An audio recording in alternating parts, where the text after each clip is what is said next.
server costs. You can do that on the website too. So I hope you're enjoying what you're hearing tonight. We have one of my favorite guests who we've had on a couple of times before, Mr. Randall Carlson. Are you with us, Randall?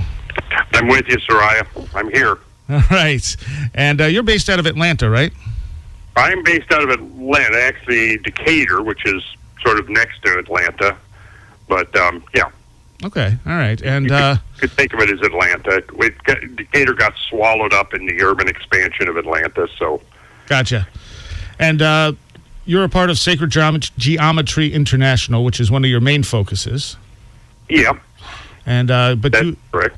And that involves not just sacred geometry, but also you've expanded it into ideas of catastrophism, and and how this stuff was lost initially and brought back.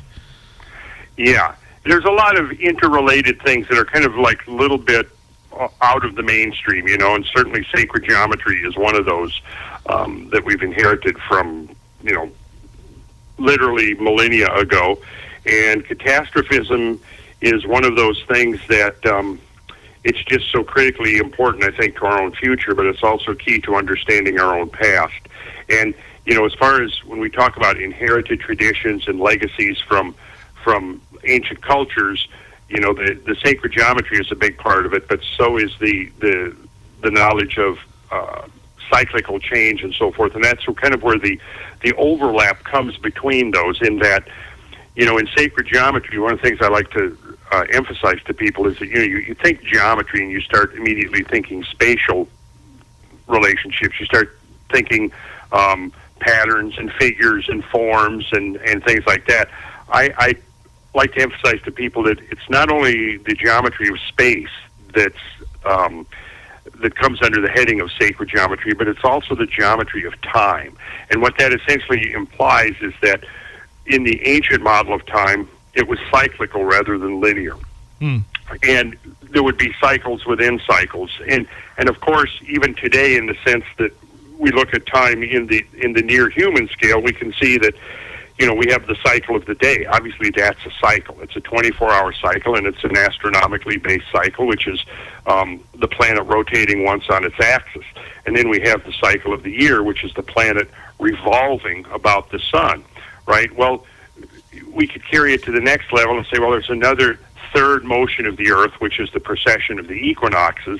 And this was, in most of the ancient cultures, that it had a model of a greater cycle beyond our annual cycle, the great year cycle, if you will. The precession of the equinoxes seemed to be the key to the measurement of that cycle. And so what we've inherited from that has generally been consigned to the under the heading of astrology, when we start talking about the succession of ages, when we're talking about the succession of ages from the age of Pisces into the upcoming age of Aquarius and so forth. What we're talking about is the position of the vernal equinox at the relative to the constellations, the 12 constellations of the zodiac.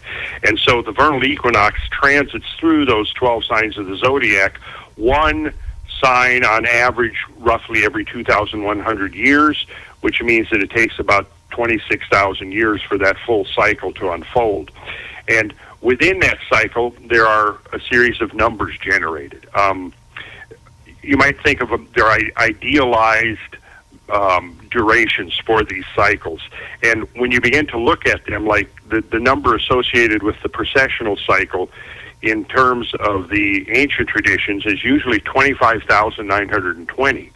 And this, just like the annual year, divides up into 4 seasons of 12 months. This greater year, the precessional cycle, which we'll refer to as the great year, divides up into 4 seasons and 12 months, with each of the months being an astrological age, such as we talked about, age of Taurus, age of Aries, age of Pisces, age of Aquarius, and so forth. Now, when you begin to measure these, what you discover is that the numbers that measure these are numbers that are also found embedded in the forms of geometry. So that, for example, a season of the great year, which was 3 signs or 3 cosmic months, would be 6,480 years. Well, then when we turn over to the subject of geometry and talk about the measurement of spatial relationships, we discovered that 6,480 degrees is the angular measure, the total angular measure for the dodecahedron, one of the 5 regular platonic solids. And the number usually used in traditional models to talk about the cosmic month or an astrological age, such as Pisces or Aquarius, is 2,160 years. And 2,160 is the total number of degrees that measures the cube, which is another one of the 5 of the regular platonic solids. And so these are just examples of what I'm talking about. In other words, when we get into sacred geometry, we're also talking about the sacred geometry not only of space but of time as well.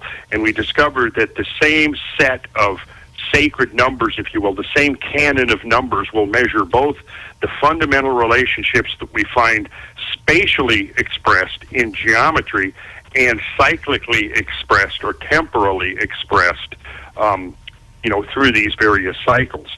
And the thing then that leads us into catastrophism is that I've, through my own research, come to the conclusion that the tempo of many of these catastrophes seems to be tied in to this cyclic, this periodicity, these unfolding periodicities. So, for example, if we go back one full cycle ago, 26,000 years ago, we discovered that there was a major climate shift that occurred that usually is described by paleoclimatologists, guys who study the ancient climate change, as being the transition into what they called the late Wisconsin phase of the Great Ice Age. And essentially what we did was we went from a period of time that had been for roughly 13 to 15,000 years, almost as warm as now, shifting into a period of full glacial cold within about 500 years to 1,000 years. And now, then we see halfway through the cycle, about 13,000 years ago, there was an abrupt termination of the Ice Age. Again, there was some impetus, some input into the terrestrial climate system that caused a major change. And I've got a lot of this stuff is documented pretty extensively on the Sacred Geometry website, showing that there's a tempo of these great global upheavals and changes and so forth that can apparently be measured by the tempo or pace of the so-called Great Year, which is this model that we've inherited from ancient times. We don't really know the source of it, but it's very old. Now, Walter Cruttendon has done some work on this and suggests that there's a second star to our star system that is causing this rotation around the Great Year, that we're actually in a binary system. Do you think that's a possibility? Sure. I mean, I have not studied his work to where I can give any kind of authoritative opinion on it, but sure, I think it's a possibility.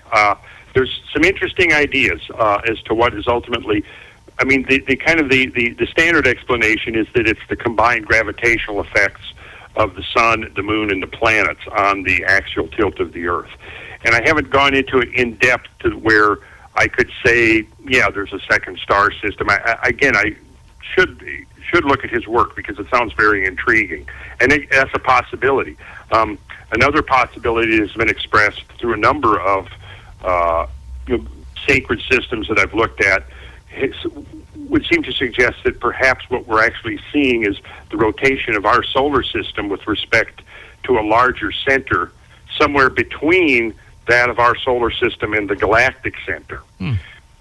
Which is kind of an interesting idea. And there seems to be even, in fact, a sort of a local galactic neighborhood of stars that could be a part of this system. And almost in a sense like our solar system expanded to the next higher octave or the next higher level, so that you have a group of stars that are perhaps related within a common orbital system, orbiting some center that may or may not have an actual object there at its center. And then that, in turn, is rotating around the center of the galaxy. But I don't think you'd find an astronomer who would stake his reputation upon supporting such a contention. But at the same time, there are some subtleties within the parameters of the whole orbiting system that don't rule that out. You see, because there are like I said, the number of stars that seem to lie in the same plane, they're roughly within 20 light years of the Earth, and they all seem to be moving at frequencies that would suggest that perhaps they're orbiting a common center. Like Sirius is probably the most well-known of the stars, which seems to perhaps lie closer to the center, maybe even almost on the center of that rotational system. In fact, some traditions have maintained that Sirius is actually a greater star around which ours is rotating, or actually revolving, is the correct term. I don't know if I necessarily accept that. I don't reject it. I don't accept it. What strikes me as perhaps more plausible is that in the same way that when we look at Venus or Mercury is a better example because Mercury is very close to our Earth's revolving center because it's so close to the sun. And of course, our Earth is actually not revolving around the center of the sun, it's revolving around the barycenter of the sun, which is not the center of the sun, it's actually displaced from that. And if the dimensions of our solar system were somewhat larger, the barycenter could actually be outside the physical mass of the sun, and which means we're orbiting a center which there is actually nothing there. But so Sirius, I'm inclined to think that perhaps Sirius is close to the orbital center, the hypothetical orbital center, rather than being the center itself. But these are really interesting questions, and it does seem like there are traditions. In Masonry, Sirius plays an important role in the Masonic tradition. It keeps cropping up over and over again in various traditions, and was always very important to ancient cultures for some reason or another. Yeah. So I don't reject that idea out of hand that there could be an orbital center. I don't reject the idea that Crittenden might be onto something with his binary star system. Well, one of the possibilities for that binary star system is Sirius, that it is actually moving towards us, and it's because it's connected somehow to our own sun. Mm-hmm. And there's a group called the Sirius Foundation who has tried to research this and shows that there are some magnetic connections or something between Sirius and us, like as Sirius B moves around Sirius A, it affects the spin of the Earth slightly. That's interesting. Yeah, and it takes them a while to actually be able to get this data together, so they don't have a lot of it, but it is compelling in what they do have. Yeah. So we do have a question from one of our listeners who wants to know what the connection between alchemy and sacred geometry is, particularly the geometry as associated with the lab work itself. Well, I'm not a practicing alchemist, but I do know that from having read quite a few alchemical tracts over the years, that geometry does seem to be a fundamental, a sort of a prerequisite to understanding the whole process. One of the great alchemical tracts, Atalanta Fusions, has one of the early woodcuts in it that basically shows the alchemist with a huge pair of compasses. Maybe you've seen this. Inscribing some circles and squares and human figures on a brick wall. And the title that goes along with that is Geometry is the Key to Breaking Down the Wall of Mystery. And my hunch on this would be that when you begin to immerse yourself into sacred geometry, you discover that there are these key proportions that occur over and over again. One of the more famous ones being the so-called golden section or divine proportion. But you also have the square root of 2, the square root of 3, the square root of 5. You have a number of others, and it's likely that proportion is key to understanding the whole alchemical work. In other words, without the correct proportions, you aren't going to get the outcome when you start, amalgamating your raw materials. And so I think that perhaps sacred geometry does provide a key. It would seem like that it would be a very powerful ancillary study to the study of alchemy, because in alchemy, generally, the process is generally divided into 12 steps, which again, the 12 steps would align it with sacred geometry, and so many of the models of sacred geometry, where there are 12 steps, just like the first thing we started talking about was the Great Year model, which of course has the 12 astrological ages arrayed in a circle. And we could just get into all kinds of things there, like talking about the 12 Knights of the Round Table and the 12 Labors of Hercules being an alchemical allegory. The idea that in geometry, in solid geometry, it's well known that 12 spheres of the same diameter will exactly close pack or cluster around a 13th, just as 6 circles will exactly array themselves with points of tangency around a 7th.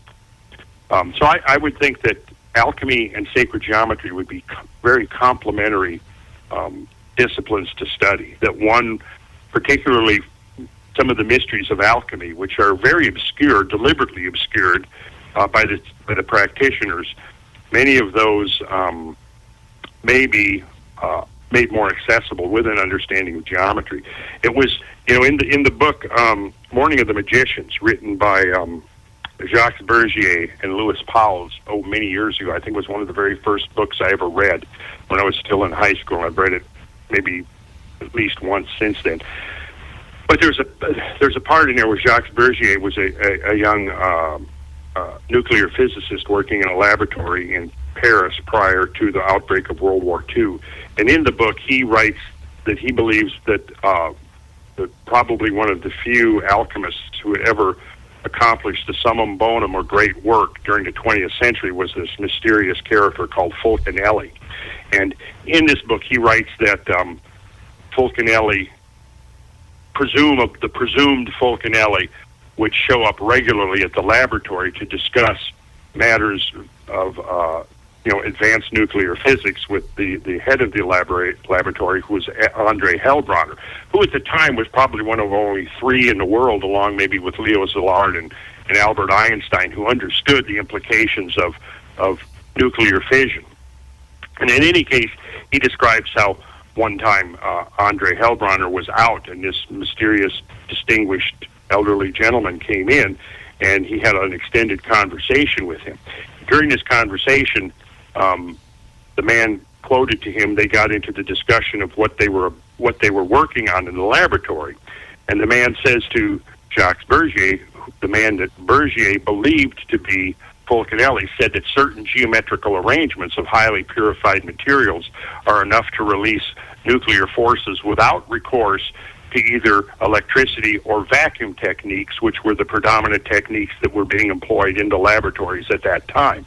And which is interesting because, as it turned out, nuclear fission did depend upon a very strict geometric arrangement of the raw materials in order to achieve a successful fission. And it turned out, interestingly, that the particular geometry was the geometry of the hexagon and pentagon combined, which, in a soccer ball array. And so right there, that kind of leads us one to think that perhaps, again, it boils down to the fact that the geometrical arrangement of the raw materials is critical to achieving the transmutation. And at this point, that's probably all I could really say on the matter. Okay. Well, for not knowing much, you knew a lot about that. Now, tomorrow, Sunday, the 4th, I believe, you're doing something with the Georgia Guidestones, aren't you? Yeah, we're just going to, there's a few people here locally that have never seen them, and it's a real nice area. It's going to be a beautiful spring day tomorrow. So my protege in a lot of this, Cameron, has kind of set this thing up, and we're going to just take a cruise out there, spend the afternoon, and we're going to just kind of show it to some of these folks. It's going to be an opportunity for me to meet some folks. Henrik, that does Red Ice Radio, is going to be there. I've never met him, but I've done, I think, 3 interviews with those guys now. Yeah. Yeah, so him and Gabriel Roberts, who has just published the book Hypnosis, and David Metcalf, who, interesting young writer who's made a lot of contributions to Reality Sandwich. So it's going to be an interesting group of people, and I guess some of these folks haven't seen the Guidestones. I don't know if I necessarily have anything original to say on them, but they are interesting, and I'm going to maybe attempt to explain the astronomy as I understand it, that's incorporated into its design. And, maybe just look around in the area, because it's a real nice area.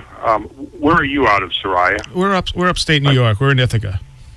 Okay. Oh, yeah, that's right. I remember now. We talked about that, because that's one of my favorite places where you're at. And in fact, I gave you a homework assignment. You were supposed to go out and investigate some of the gorges and features, and I don't know if you've done that. Not yet. Uh-oh. You're in trouble now. Well, we were also hoping you were going to make a trip up here at some point.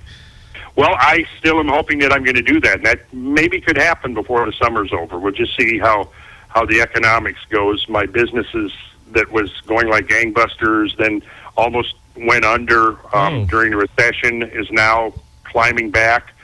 So, I've kind of got an income going with that again. And if I start doing do the lecture circuit again, because I used to do regularly 3 research trips at least every year. I did that for about 15 years. And then the last major trip I did was in December of 2010, when I did a 2-week tour of Egypt, studying the temples over there. And I haven't really done much since then in the way of traveling. So I'm itching. And I've just signed a couple of fairly large contracts that I'm about to embark on, a couple of building projects here locally, and that hopefully will provide me the resources to once again resume my traveling and my research. So if that happens, I will be up that way again, because there was a lot to check out up there, and the trip that I made up there back it was October of 2001, because I can remember it was right after the whole 9/11 thing, and that the paranoia of that was still hanging over. In fact, I had actually reserved my plane tickets from Atlanta up to Buffalo, a week or so prior to that fateful day. So, and I haven't been up there since. But what I discovered was very interesting stuff. The origin of some of the geomorphic and geological features up there, and how they relate to these great catastrophes that I've been studying and researching, particularly the one that terminated the last ice age, which is, from all the evidence that I'm looking at, probably was the greatest catastrophe suffered by this planet within the last 5 million years. Yeah. And pretty much constitutes the great dividing line of human history. Because, we may have talked about this on our last interview, but, I mentioned, and I frequently bring this up and, point out that, we modern humans have been on the planet for about 150 to 180,000 years minimum. And that's based on actual hard evidence, skeletal stuff, not hearsay, not channeled information, not obscure footprints that may or may not be humans, but actual verifiable, datable, skeletal remains of modern humans are ranging between 150 and 180,000 years. But even there, you can figure that, if human history is only 5,000 years old, you're looking at 20 times the length of human history that modern humans have been around. And basically one of the premises that I'm working from, and one of the ideas I'm trying to promote and get people to start thinking of, is that the real story of humanity on Earth has yet to be accessed.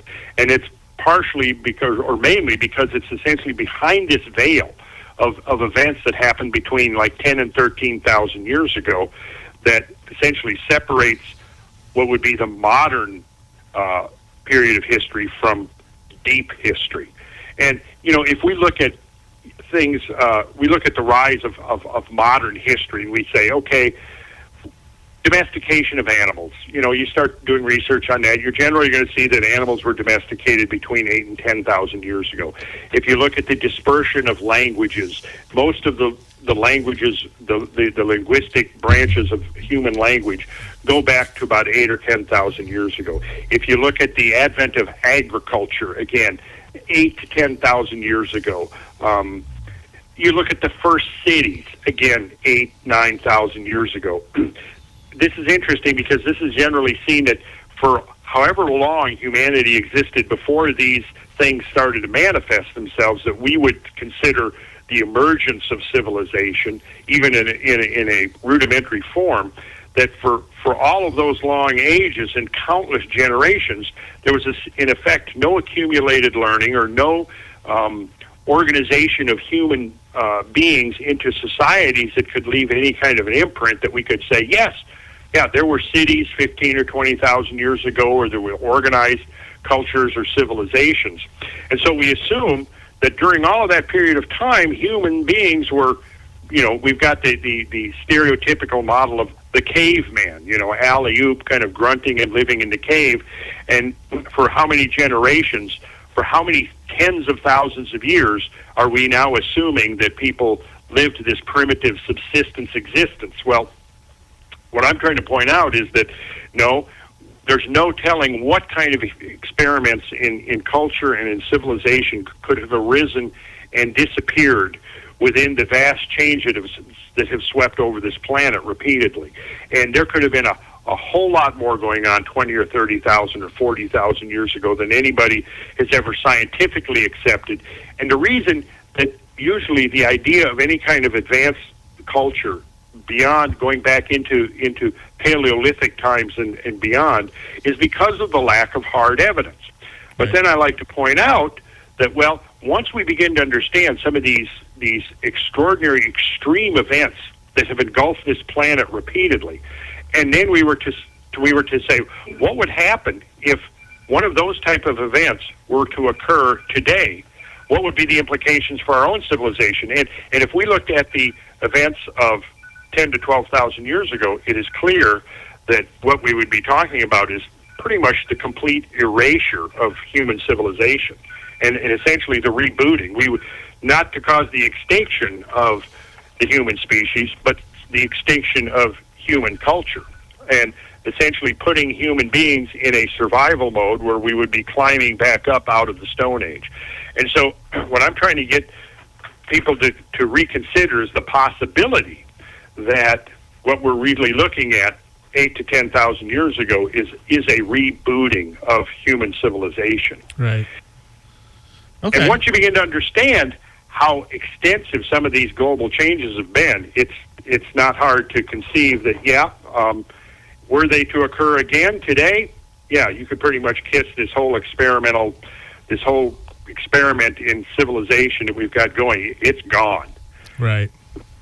And going back to the Georgia Guidestones, the writings on the Guidestones, to me, seem pretty common sense if you were coming from a catastrophe.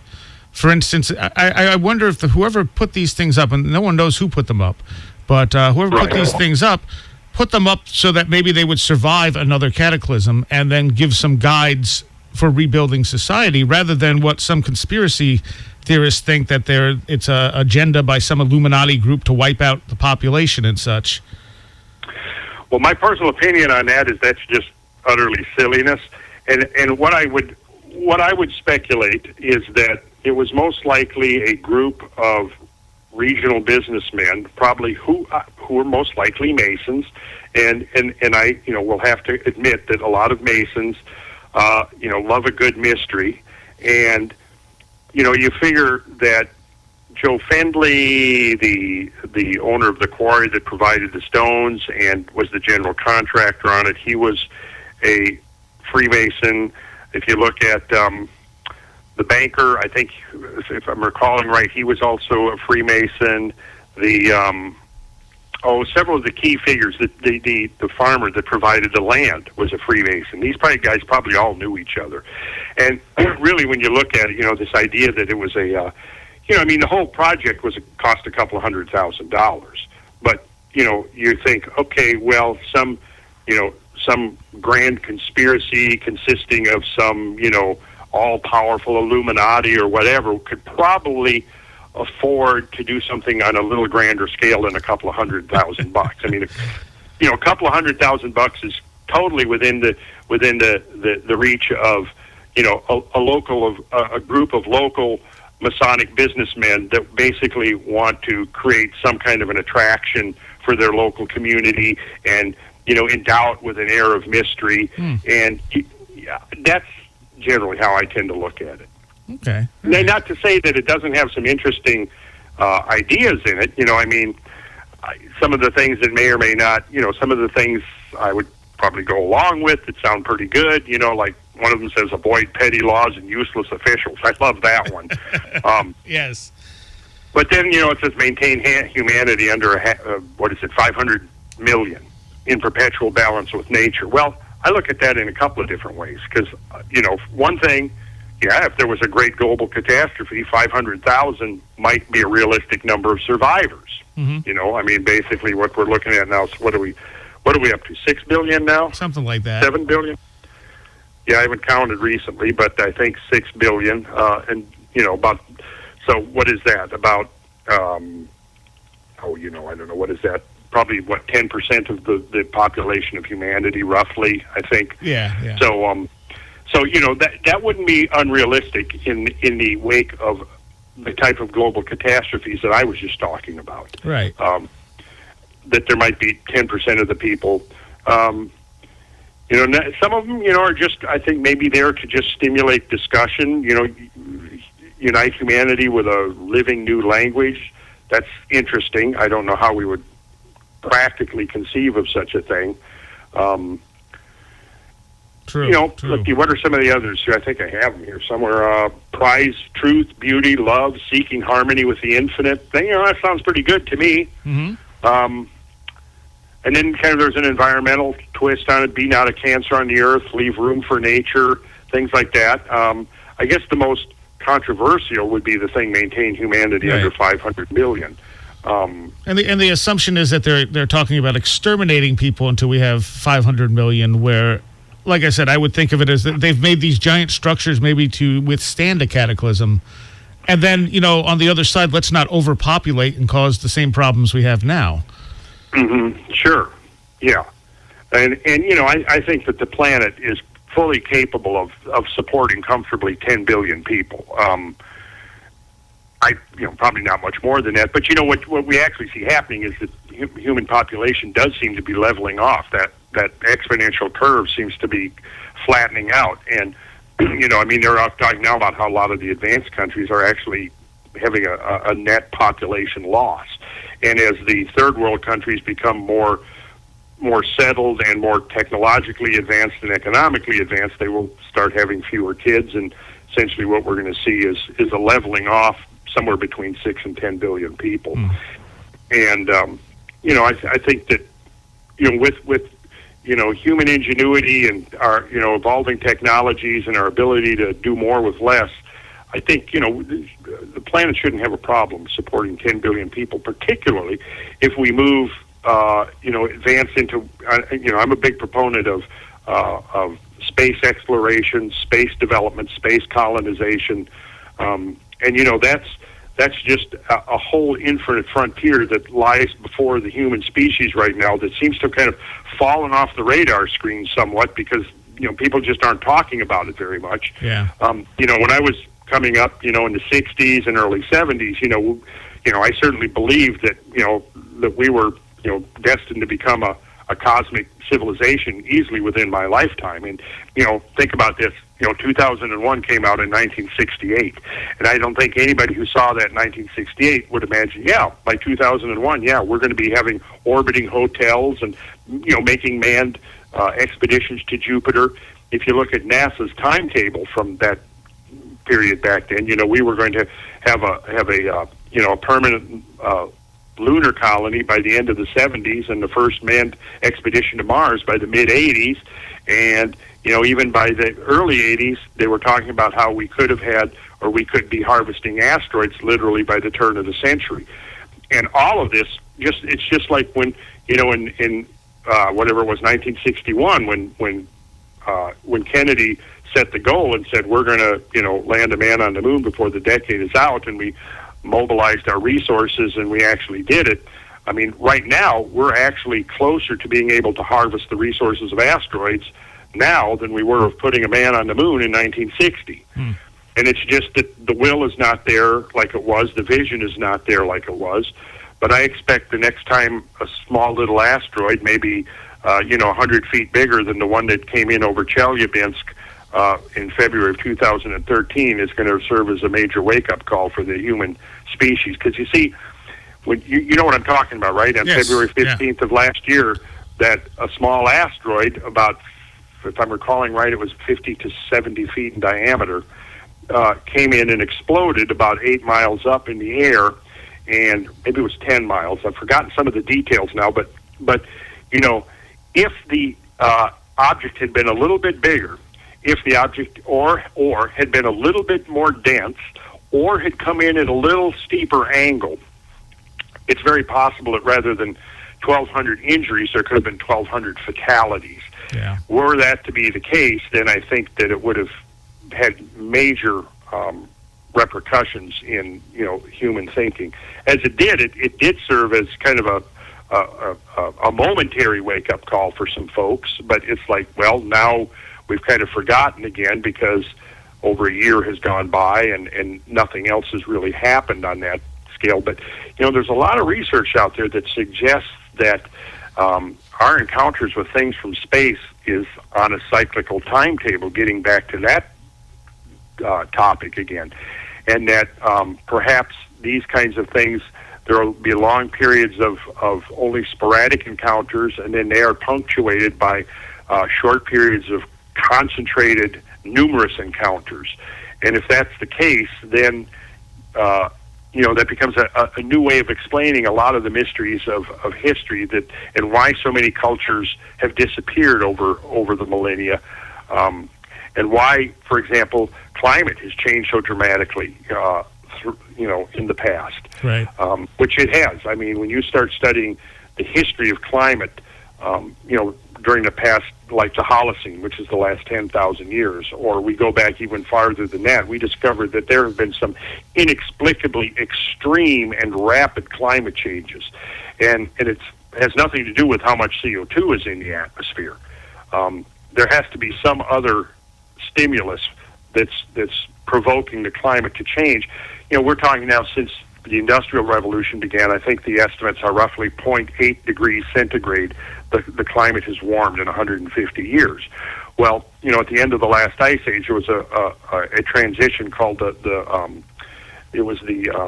Younger Dryas transition, where it was the pre-boreal Younger Dryas transition, which occurred right at 13,000 years ago. And this was followed by another extreme event about 1,400 years later. Both of these events involved sudden changes in ambient temperature of up to about 15 to 20 degrees centigrade, and these changes occurred like in less than 5 years. We have no way yet of explaining how this magnitude of climate change could have occurred so fast, unless we begin opening the possibility that, you know, there are a lot more cosmic encounters than anybody has previously estimated. In fact, a group of NASA astronauts just a few weeks ago, I don't know if you caught this, were promoting, the New York Times did a big article on it, promoting the idea that we're actually 3 to 4 times more likely to get impacted than anybody was even imagining a few years ago. Wow. So, you know, that becomes you know, I think something that we need to really be considering. And, you know, when some of the ideas were first being proposed, back in the 70s, for the potential of human colonization of space, there was a lot of resistance to that on the part of, you know, because as a proponent of it myself, I would talk to people about it, you know, when I was first starting to do classes and lectures, and a lot of the response that I most frequently got was this: well, we've got so many problems here on Earth that we shouldn't be worrying about, you know, trying to explore space when we've got so many problems here. Well, right. You know, my response to that then was, well, show me how we're, you know, are you talking about changing human nature, or, you know, how are we going to solve these problems? And it could be that, you know, maybe the solution to so many of the problems that you might invoke happens to be simply that, yeah, we're growing to become, you know, 5 billion, then 6 billion, maybe 10 billion people.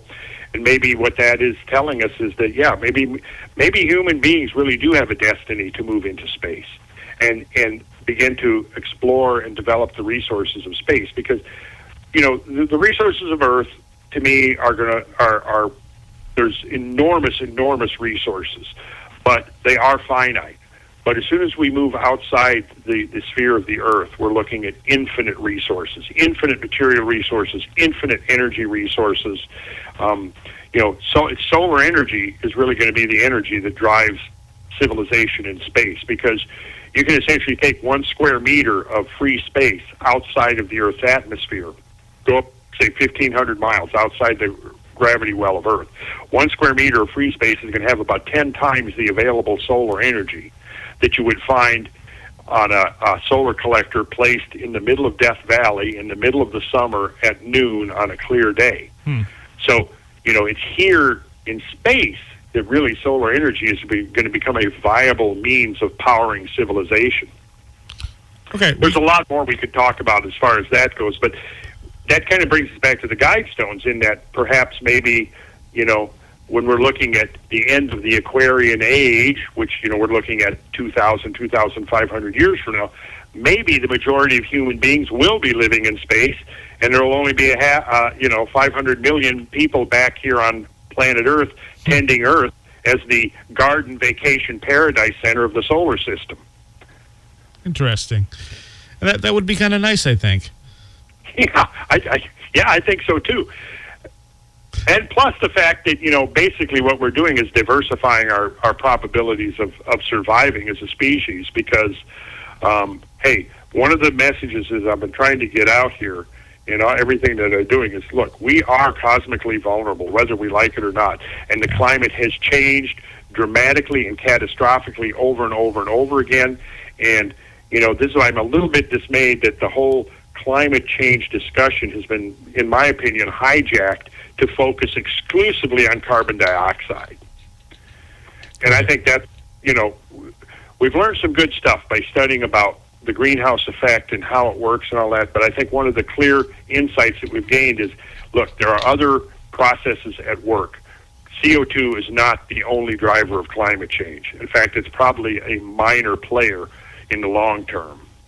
Okay, we got to take a quick 45-second break. We'll be right back with Randall Carlson here on Where Did the Road Go? The opinions expressed by the host and guests on Where Did the Road Go are their own and do not represent those of WVBR or its management. Join us on the web at wheredidtheroadgo.com, where you can send us questions for our live guests via email or the live chat room. You can also check out our upcoming schedule, blog, links section, book reviews, videos, and links to our Twitter, Facebook, iTunes, and much more. That's wheredidtheroadgo.com.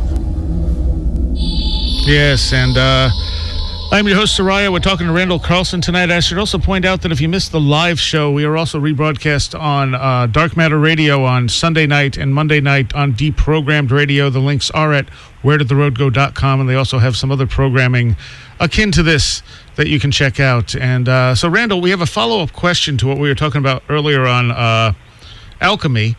And the listener was wondering if you could explain a little about the hexagon-pentagon relationship, if you don't mind. Well, what can I, basically what you do is just picture a soccer ball. And basically that's the closest to what you're going to get to a uranium pile.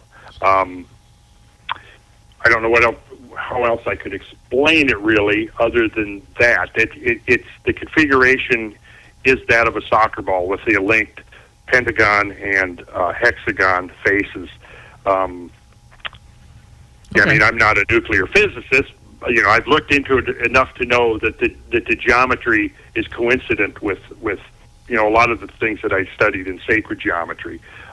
It's the same geometry as the buckyball, the fullerene. Okay. All right. And you might be able to find some sources of it online. I don't know. I haven't looked. We're looking into stuff that I researched 20 years ago, so I'm a little bit fuzzy on that. All right, that's fine. If the questioner wants to send an email via the Sacred Geometry website, I can put them onto some sources to research. Plus, probably send them some graphics and imagery that might help to explain it, and then that would also refresh my own understanding of the whole process. And what is the Sacred Geometry site? Well, that would be sacredgeometryinternational.com. All right. One word, sacredgeometryinternational.com, and there's a link on there that he can correspond with us and just send in his question, and I'll try to get to it in the next, pretty soon. Okay. So in the last part of the show here, I want to talk to you a little bit about Freemasonry. We've mentioned it a few times during this talk, but you are a Mason, correct? Correct. And I guess, what do you think of the conspiracy theories that the Masons are the ones running everything, that they're tied in with the Illuminati and so on and so forth? Have you ever seen any evidence of this? Do you think it's based on anything? Well, I think it's pretty much based on nothing. Although I will confess, I actually am in control of everything. I don't like it to get out, though. Well, sure. Yeah, but I'm the guy who's pulling all the strings. No, sometimes I don't even know where to start. I think it's so silly. It's the problem is Masons have had, a big part of the whole Masonic approach is this secrecy. But what that does is it's because Freemasonry has come out of the Middle Ages during periods of time where free thought was not allowed, and if you expressed, if you went against the dictates of the authoritarian church, you could literally pay with your life. All we have to do is look at what happened to Galileo, what almost happened to him, what happened to Giordano Bruno when he was burned at the stake. So there was a period of time there where Masons basically had to conduct themselves in secret and hold their meetings in secret and develop a sort of a complex system of handshakes and passwords and means of recognition, basically just to survive in a society where free thought was not permitted. But the fact is that a lot of prominent men through history have been Freemasons, but a lot of prominent men have been lots of other things too. Right. Verified there were 14 Masonic presidents, right? Mm-hmm. Okay, that's what's verified. There may have been a couple of more, like Jefferson. It's iffy. There's no record of Jefferson having been initiated in a lodge. But if you read a lot of his writings, he has these throwaway passages that are straight out of Masonic ritual, which makes one wonder. Generally, Thomas Jefferson is not considered to have been a Mason. But verified there were 14 presidents that were Freemasons. Of the 44 presidents, half of them, I think 21 or 22 of them, were Episcopalians. Now, that suggests to me that it's really the Episcopalians who are the puppet masters, you see. Right. You could come with any group you want, and that's a true figure. Half of the American presidents were Episcopalians. My point being is that you could pick out any group you want like that. You could string together this like 6 degrees of Kevin Bacon kind of thing and connect up, all kinds of dots and come up with a scenario that essentially, has no basis in reality. And when it's interesting, if you look at the last 20 years of history, I would challenge some of these guys to show that believe that. Well, name some. Name some of these people. That were Freemasons that had anything to do with anything, prominent within the last 20 or 30 years. The last president that was a Freemason was Gerald Ford, right? Now, since then, we have not had a Masonic president. The previous president to him that was a Freemason was Harry Truman. Okay, so, Gerald Ford was a Mason. I don't know. That doesn't prove anything. Since then, if you look at who has been really pulling the strings on our foreign policy, our economic policy, there's very few, if any, Masons involved in that. The Bush administration, there was probably a scattering or a few Masons in there, but George Bush and most of his cabinet, and they were not Freemasons, right? It's just like, they make these claims, that Masons are, part of this, and then the Illuminati, again, I say, show me some hard evidence. Name some names. Show me some people who are actually Illuminati, and what does that mean? It doesn't really mean anything. The Illuminati were a group started by Adam Weishaupt back in 1776 that existed for a few years and then disbanded, right? And that we can historically verify. Beyond that, you show me some hard evidence, show me some documentation. I haven't seen it. I've been hearing these kinds of claims for 20 years now and have never really yet seen any tangible evidence other than, not to say that there aren't conspiracies, certainly. I mean, it's naive to think that those who are in power or those who covet power do not conspire to achieve those ends. Oh, sure. But that it's Freemasons, no. I actually find that ludicrous, especially having been a Freemason now for 30, going about 35 years now, and I've known a lot of prominent Freemasons, and yes, I can say unequivocally none of them were involved in any kind of grand global conspiracy. Do you think the Freemason lineage connects back to the Templars, as some people suppose? Oh, I think that's very plausible, yes. Now, I'm not in any way trying to diminish what I think is the importance of Freemasonry, because, if you look at the philosophy of Freemasonry, I mean, it's about freedom, it's about brotherhood, I mean, it's about, morally upright behavior. Nowhere in any of it do you find any reference to, but this is all just a front. We're putting on this front so that really behind the scenes we can perpetrate this monstrous evil on the world. But yeah, as far as your question, I think that's very plausible. I think that, we can trace modern historical Masonry back to 1717, right? And what you had there was a consolidation of 4 different lodges in the British Isles, but those lodges already existed. And I think that a strong historical case can be made linking modern Freemasonry back to both the Templars and the guilds of Masonic builders that were involved in the great cathedral building era. Now, before that, the links become more tenuous, but, traditionally, Masons trace their pedigree back to the building of King Solomon's Temple, which was 3,000 years ago.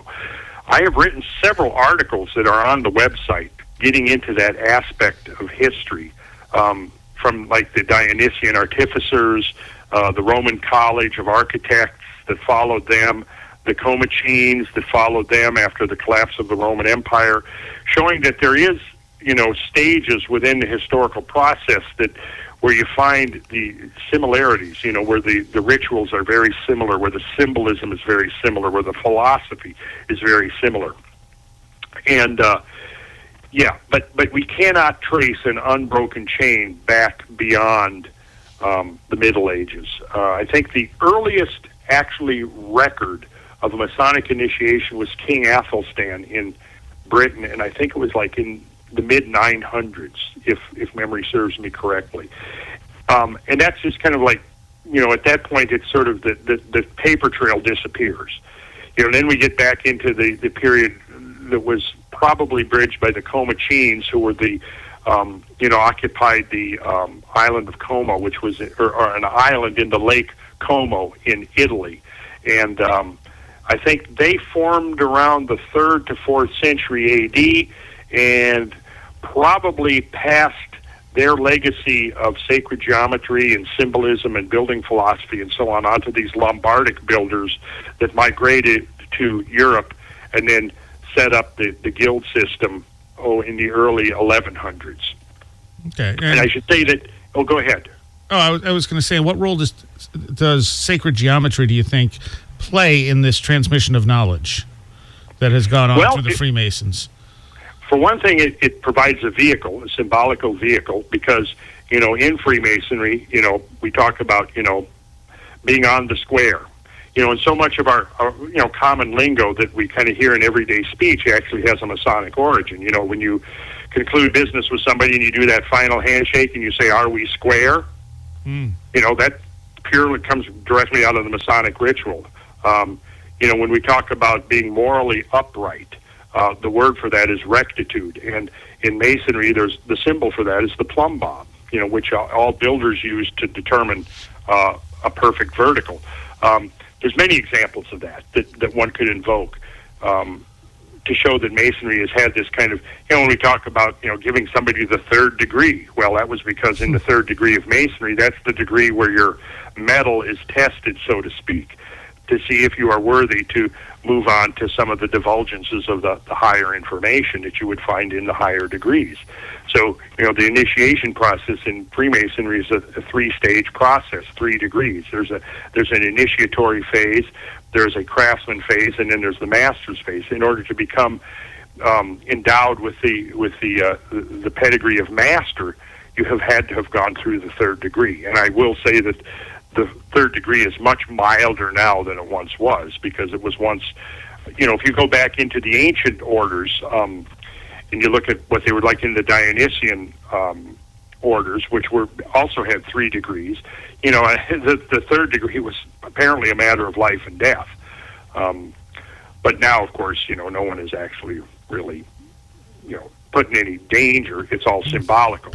Right. But the idea is that there's the whole idea behind Masonry, essentially, is being reborn. It's a Christian ethos, because in Christianity you've got the idea of being reborn into spirit. That's what the whole baptism is about. When you're immersed in the water and you emerge from the water reborn. And of course what that ultimately harkens back to is the fact that humanity as a whole once emerged from the water. The waters of the great floods that swept over the earth at the end of the last ice age. And they were monumental biblical scale floods. Indeed they were. I mean, you had whole landscapes just literally washed away. And that's something, we probably don't have time to get into that tonight, but... well, we went over that a lot, I think, in the last interview. Yeah, I think we did. Yeah, you're right. Yeah, we sure did. So, the idea, I think, in the Christian ethos is that, as an individual, you're immersed in the water and you're reborn out of the water, but collectively, we as humanity basically drowned in these great floods that swept over the earth and emerged as a new humanity, 10,000 years ago. And Freemasonry itself isn't necessarily connected to Christianity, though, is it? No, because basically the prerequisite for Freemasonry is that you believe in a supreme creator. Because the whole body of symbolism, the whole meaning of the craft ritual is predicated around the idea of the great architect. So, if you're an atheist and you don't believe that there is a supreme creator, then the fundamental cornerstone of the whole philosophy and the whole system of symbolism is basically moot, you see. You accept the idea that there is meaning and order to the universe, that there is a great architect, because in Freemasonry, the whole universe is essentially looked at and conceived of as a great work of architecture. And so Freemasons that have labored to build sacred edifices, be they temples or cathedrals, are attempting to emulate this process whereby the universe was created as an act of geometry, as an act of architecture. And originally, the terms masonry and geometry were synonymous. That's taught right in the Masonic ritual. And that you are told in the 2nd degree of Freemasonry that the key to the whole symbolism, the whole symbolical edifice of Freemasonry is geometry. And I mean, hey, think about what's the most well-known what's the most well-known Masonic symbol that we all associate, right? The square, the compasses with the letter G, right? Right. And the square and the compasses, of course, the fundamental instruments of geometry, and what do you suppose the G represents? Geometry. Think about it. Exactly. But it's not limited to geometry, but that's one of the principal meanings. And it also means God, of course, too. But, the idea is God is, in Masonic parlance, is the grand geometrician of the universe. You see? Right. So Masonry is essentially has preserved a heritage of extremely rich and beautiful symbolism and powerful, meaningful symbolism for humans from a time immemorial, because even though the modern Masonic Lodge can only trace back, no further than the Middle Ages, we find the parallels to Freemasonry going back at the very dawn of history. And, when we look at the very beginning of history, we see these great works of architecture, whether it's in Egypt or Sumeria, or the Indus Valley, And in all of them, we find geometry embedded, we find astronomy embedded. We can come over here to the New World, and we discover that at the same time, these great cities and temples are being built over, in these other places. The first wave of great monumental earthwork building is being undertaken here in North America. And you find that the geometry and the astronomy and the symbolism is the same throughout, which to me is opens up some very interesting implications, which again gets us back to this idea of, when we talked about earlier about the idea of what would happen in the aftermath of a catastrophe if only 10% of the population survived, right? Let's conjecture for a minute. Let's suppose we discover that we have a doomsday asteroid headed towards us. It's going to hit us. It's going to come here in 5 or 10 years or 2 years or whatever. And it happens. Civilization is wiped out. And in the aftermath of that, you have people you have two groups of survivors, two classes of survivors. Those who survive because of the luck of the draw, they happen to be in the right place at the right time, or those who survived because they intended to survive. Now, that is one of the traditions that we find embedded in myths from all over the place, is that, there were various people who had foreknowledge that the world was about to be destroyed, whether it was by flood or fire or some other means. The world was about to be destroyed. They took measures to preserve themselves, their posterity, and the legacy of their own learning and science and so forth. I mean, in Freemasonry, there's this story of Enoch, who knew that there was going to be this great flood coming and it was going to wipe everything out, and so he built this 9-chambered underground vault in which he was able to preserve in an codified form the science and technology and wisdom of his era.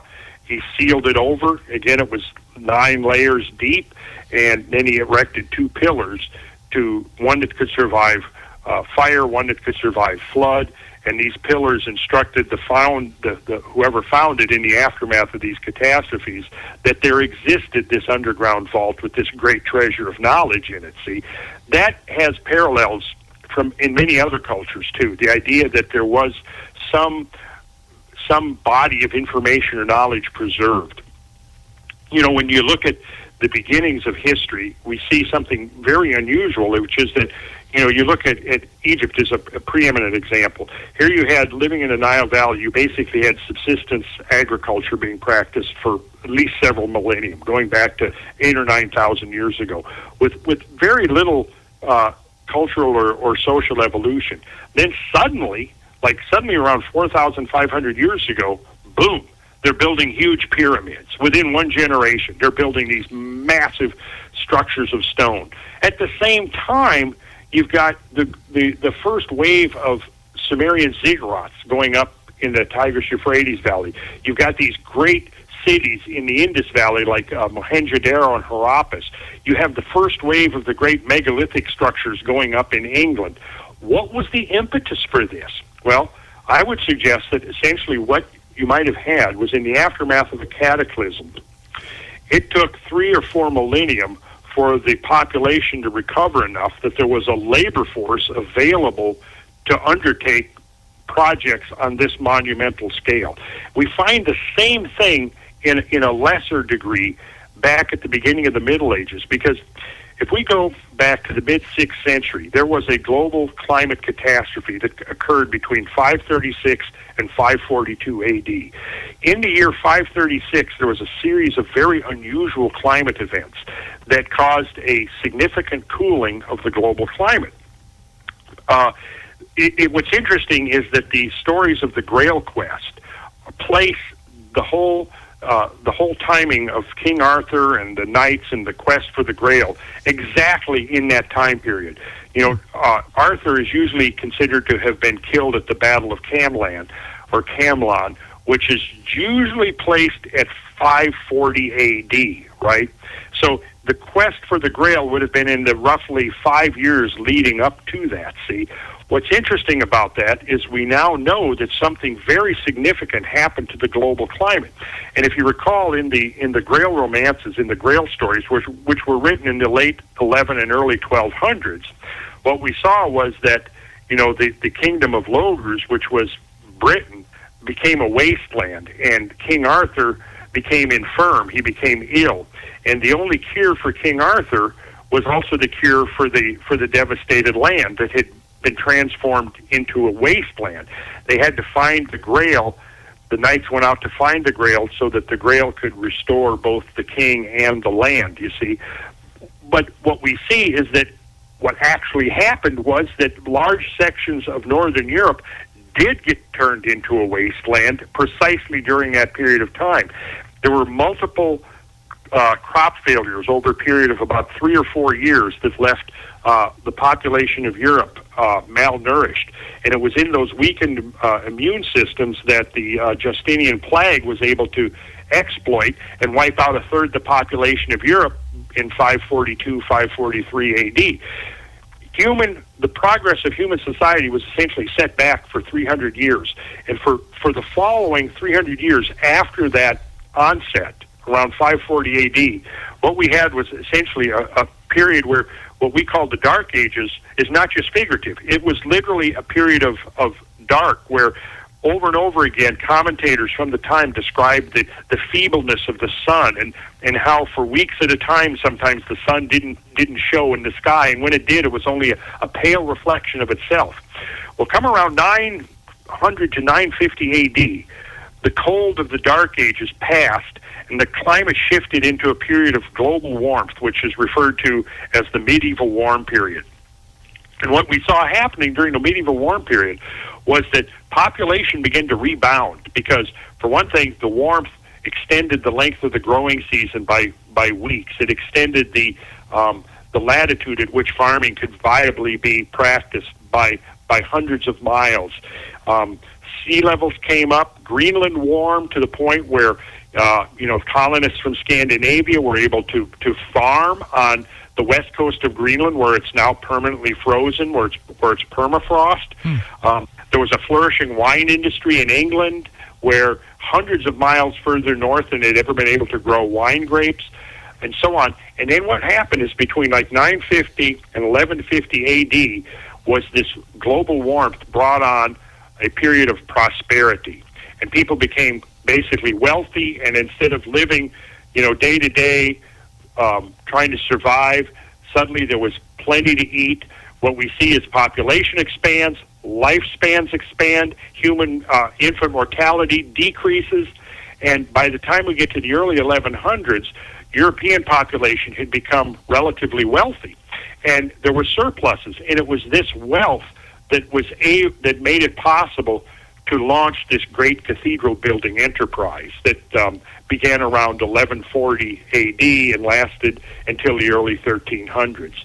And the demise of the cathedral building era, and during this time there were over 80 of the grand monuments built, from Chartres to Amiens to Reims to Notre Dame, Leon, etc., etc. There was over 500 smaller abbeys built during this period of prolific building that went on. And what made that possible was the fact that the climate had warmed and had allowed society to become prosperous again. Okay. What I'm suggesting is that this was an analog for what happened much earlier, in that after the aftermath of the Ice Age, we had these catastrophic climate changes, but then the climate of Earth went into a roughly 3,000-year period that is known as the climatic optimum, or hypsothermal. This would have been the time, basically the era, we think of as the goddess era. And it was an era that was probably characterized by diminished human population, in a state of recovery after the cataclysms that terminated the Ice Age. But it was also a very warm period of time, maybe as much as 2 to 3 degrees warmer than now. And what that did is it meant that the growing season was 6 weeks, 7 weeks longer. It meant that there was prolific vegetation, and there was no competition for resources because you had a diminished human population. And this was during the time, if the Bible talks about be fruitful and multiply, well, this would be the directive that you would want to follow if the human population had been reduced to the threshold of extinction. And then, of course, think about the whole thing. Be fruitful and multiply. replenish the earth and subdue it. Well, replenish, not plenish, replenish the earth, clearly implying that there had been some previous order of things that needed to be restored, see? And so what I'm suggesting is that just as we see the great cathedral building era emerging out of this 150 years of relative prosperity, I think we're seeing, and also with the, in the earlier 300 or 400 years earlier than that, there was not, during the Dark Ages, you couldn't have built cathedrals because there was no labor force. Yeah. You see? Same way, when we go back 6,000, 7,000, 8,000 years ago, basically what we're doing is we're seeing the recovery of a crashed human population. When we get to between 4,000 and 5,000 years ago, I think now the numbers of humans have rebounded to the point where, yes, now we have a sufficient labor force to build a 480-foot tall pyramid, to build the 7 great cities in Samaria, et cetera, et cetera. Now, then the question becomes, where did the knowledge and the impetus come from to organize humans, people on that scale of things? Well, now that gets back to the idea that I was suggesting before, that perhaps there were 2 classes of people that survived. One would be those who survived by luck, who were essentially thrown back into the Stone Age and had to then, start all over again and climb back up for the next 3,000 or 4,000 years. And then perhaps those who were able to survive because they intended to survive, it was part of a plan, they were able to preserve certain technical information and scientific information, but it's just like, you may know how to build a computer, but if you don't have the infrastructure available, you're not going to be able to do it, see? Right. It took 4,000, 5,000 years for, there to be a labor force available to begin building pyramids and building these great cities and these sacred temples and so on. Which then raises the mystery, of course, is who were these, who were these hypothetical survivors that may have been the custodians of this knowledge. All right. Well, we're just about out of time. Okay. And this has been utterly fascinating, as it always is when I have you on. You have sacredgeometryinternational.com, and you have another website as well, right? Yes, there's cosmographicresearch.org, which I haven't updated in a couple of years, but it has a lot of good preliminary information for people who would like to see some of the more specifics and some of the actual scientific evidence for the nature of some of these catastrophes that I've been talking about. Okay. And then, so those would be the 2 websites. And there's some links there to some other things that I think people would find interesting. Are you going to be working on a book at any particular time? I've actually been, I've been writing one. I've got about 150 pages written, and it's primarily, this first outing is primarily centered around the symbolism of the Grail. And I'm using that as a point of departure for exploring a lot of these things that we've been talking about here tonight. Okay. All right. That's really interesting. I can't wait till you get that done. Yeah, me too. And do you? I'm hoping it'll sell, 10 million copies, and then and you're also then I'm on my way. You're also going to be featured in Graham Hancock's new book, right? That's the rumor. All right. Awesome. I hope it comes true. I mean, the plan at present is I'm going to actually take him out in the field in early September. Oh. He's researching for his sequel to Fingerprints of the Gods, which is going to be Magicians of the Gods, right? Which I'm sure is going to be totally awesome. But yeah, one of the things, Graham, very briefly, what he's been doing in his research is focusing on the evidence for the fact that there have been these lost civilizations, and established a pretty powerful case that there's a lot of stuff out there that can't be explained in any other way than the fact other than that there were not necessarily higher than we're at now, but there have been advanced civilizations in the past, and they have disappeared. I have focused on the nature of the catastrophes. So there's a complementarity there in that the work that I've been doing explains why these cultures became lost to history.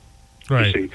So some of the things that he's interested in researching for his upcoming book is what actually happened around 13,000 years ago. And there is evidence now that there was probably something from space, most likely a comet, that collided with the Earth 13,000 years ago.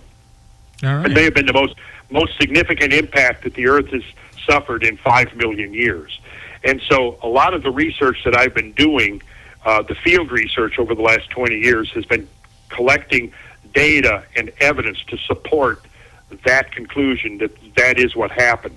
So in September, if everything goes to plan, according to plan, I'm going to take Graham, and he and I are going to go out for maybe 10 days or so, and I'm going to basically introduce him to a lot of this field evidence for global catastrophe 13,000 years ago.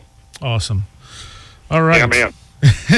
Well, thank you again, Randall. And we're going to close things out tonight with something new. This is a band called Mechanism from Florida. The EP is called The Dance at the End of the World, and this is a song called Bring Back the Sun. This has been Where Did the Road Go? Wow. That seems to be apropos for what we've been talking about, isn't it? Exactly. All right. Well, I'll give a listen. All right. Thank you, Randall. Great to talk to you again, Soraya. All right. We'll have to have you back soon. All right. Sounds good. Right. Bye-bye. Bye.